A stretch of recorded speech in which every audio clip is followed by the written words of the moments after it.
This is my screencast-o-matic assignment. For this assignment, we were asked to do a video about 5 strategies that were in the one folder for this week, we would use with ELL students. And also, as we picked the strategies, we were supposed to pick a theorist that would support this particular strategy and why you would think that would be, and also decide what level of students you would use this particular activity with. The 2 main theorists I went with for all of my 5 were John Dewey with his learning by doing, which of course is learning occurring through experience of actually doing something. And I also did a lot of the Lev Vygotsky's social development theory, where social interaction is critical for the cognitive development of the students, and that, you know, some skills an individual can do by themselves with no help. They can do it independently, and other skills they might need assistance for. And this particular, all of these strategies can be done either way. Either the student could be by themselves, or a lot of them you could do group. And the first one you would do group with. The first one I chose was chain practice.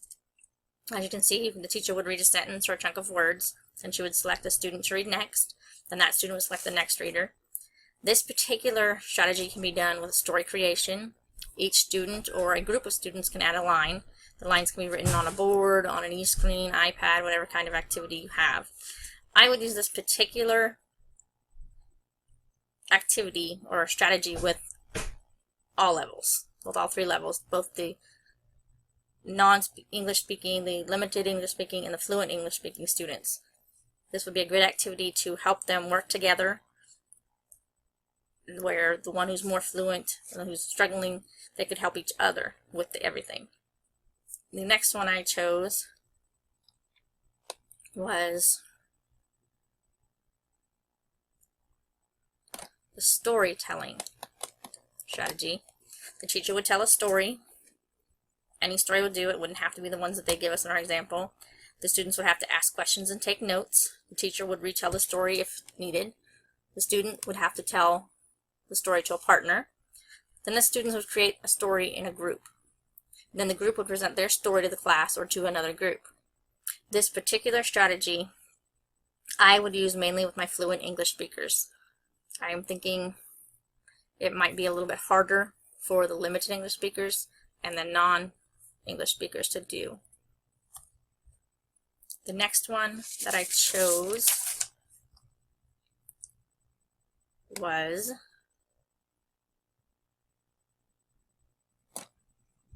the picture story. For this particular activity, a picture is presented to the students. The students have to answer the question, what's the story for the picture?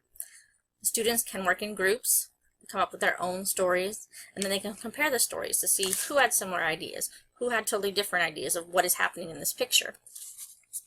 I would use this particular strategy with all 3 levels of the ELL students. In fact, I think I would make it a group activity where you would have all 3 levels in one group, where like the non-fluent speakers could start the story, like maybe tell the story in their first language, and then the limited could use both languages and maybe help translate some of it, and then the fluent English speakers would either write out the story or tell the story to the class in English. This gives all 3 a chance to work on their skills, and it also works on their social development as well. The next one I chose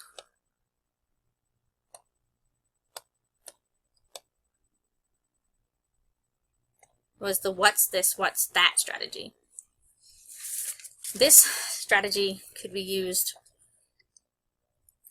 with any level, but I think I would choose it mainly for my non-fluent English speakers to work on their translation practices, and the limited fluent speakers where they can practice more with the English.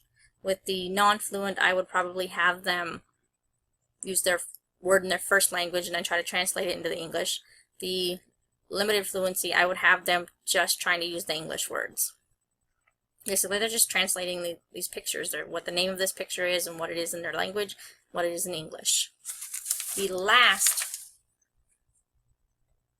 strategy I chose was word maps. This particular activity gives the students a chance to explore and write down vocabulary for the words that are in the word map. I would use this strategy with the limited fluent ELL students and the fluent ELL students. This is a great brainstorming and word association activity. If you look at the example, they say the main word is beach. So part of this strategy is the students are going to have to decide, what can you do at the beach? What can you wear at the beach? What can you see at the beach? What can you eat at the beach?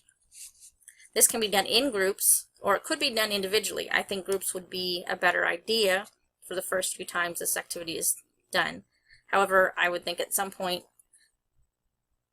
these students could do it on their own. And I actually think you could probably take a word map and put it in the non-speaking, English-speaking level, and they could use their first language words to work on the understanding how a word map works, and then maybe switch over to translating it out into English words. And another theory that you could use, you could also use my three theories were Gardner's multiples intelligence, because you could use different ideas, different ways of learning, and combine them together.